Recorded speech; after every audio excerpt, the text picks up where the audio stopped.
Okay, I want to do a really quick video that's not very deep and probably stuff I've talked about before in the past and quite specific. And it has to do with vegetables in recovery and fruits, primarily vegetables though. A lot of people really overeat vegetables in recovery, prior to recovery for sure, but then going into recovery.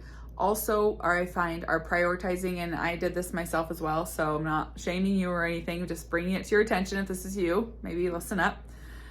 Prioritizing vegetables. So it's like, yeah, I'll eat the Oreos, I'll eat the mac and cheese, I'll have the cereal, but I still needed in my head, had to have this amount of vegetables. And it was way more vegetables than a human needs in a day, way more vegetables than a person trying to rewire themselves out of an eating disorder should be eating. And accepting the fact that I had to change that and mix that up because the idea of not eating that many vegetables was really uncomfortable to me. I didn't like it. I kind of fought it for a little bit. So initially when I started recovery, I talked about how I didn't want any, and that's the truth. I really didn't. There was room for it. I was like, oh my gosh, all this other food.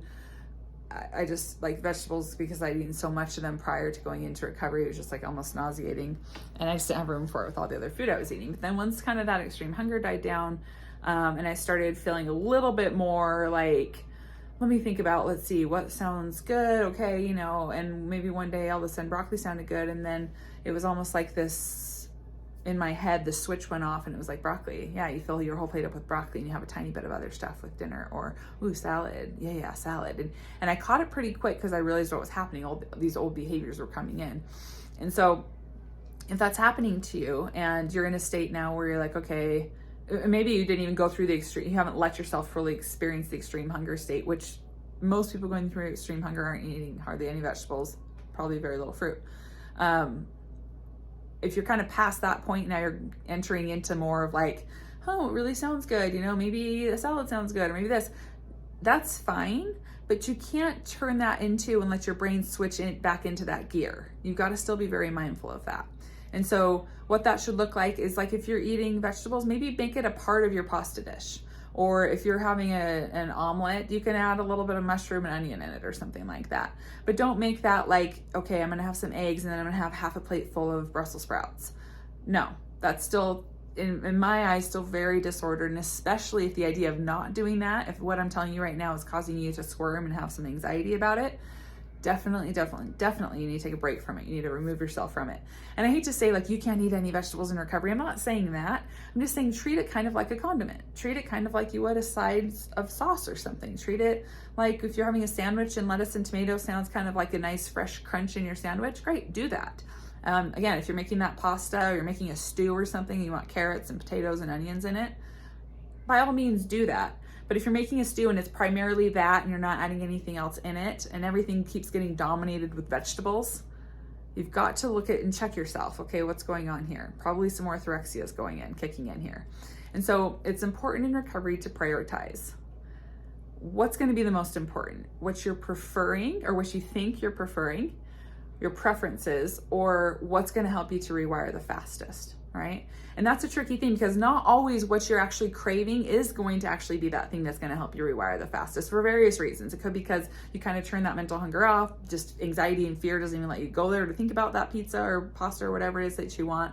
You truly feel in your heart that you're craving yogurt, you're craving cottage cheese, you're craving that fresh crisp apple.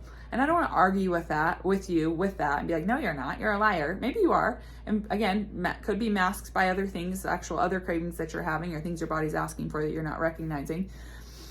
But even if that's the case, even if you're like dead set on, yes, I am craving those things, I want you to ask yourself, if you're continuously gravitating towards those things and you know there's a whole gamut of things over here that still challenge you, at what point are you going to get yourself to challenge those things? And you might be saying, well, I can live the rest of my life without challenging these things. That's the point, Becky. See, I just want to learn how to eat the foods I like in a normal way. I don't need to challenge all these other things. And I would just ask you to question that, because is that really true? Like, unless you live alone and you don't have any friends and you don't socialize and you plan on never traveling, then maybe, but even still, there's not a sense of freedom in that. But I'm going to urge you to kind of reevaluate that decision and ask yourself, really though? Like, you really never want to be a person that can just join in on pizza and have fun and not worry about, what kind of crust it is or how much cheese is on it? Do you really not want to be able to just go to any ice cream place with friends on the weekend and just get ice cream and not worry if it's a low-fat ice cream or a sherbet? Do you really never crave like a comfort food like mac and cheese or peanut butter and jelly sandwich ever? And so don't fool yourself into being like, no, these are the things I crave. This is perfect. I'm doing recovery. I'm eating all the things I've always wanted to eat and everything's great. I'd challenge you to kind of go outside of that and ask yourself, well, there are a lot of really common foods that people eat, and are these foods that I can eat effortlessly? Okay, because it's going to come up at some point, whether you're eating them every day for the rest of your life, or maybe it's once a week, or maybe it's once a month, or maybe it's on that one trip you went on. That's still food freedom, and you've got to be able to attain that. And so what I'm saying is prioritize what's going to help you rewire the most over what you're actually preferring, what you actually think is going to be the best. Now, let's say you're craving an apple and you're like, I'm really certain I'm craving an apple. Okay, fine.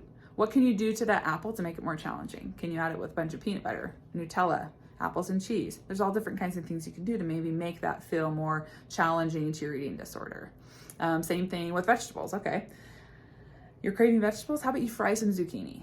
How about you fry some, I don't know, can you fry carrots? Fry those vegetables, douse them in ranch, do something with them and really douse them, don't dab them. Oh, Becky said ranch and then dab them, right?